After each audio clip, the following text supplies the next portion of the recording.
Psalm 85, for the director of music, of the Sons of Korah, a psalm. You showed favor to your land, O Lord. You restored the fortunes of Jacob. You forgave the iniquity of your people and covered all their sins. Selah.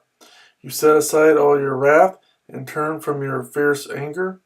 Restore us again, O God, our Savior, and put away your displeasure toward us.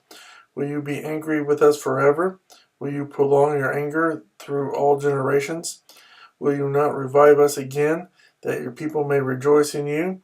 Show us your unfailing love, O Lord, and grant us your salvation.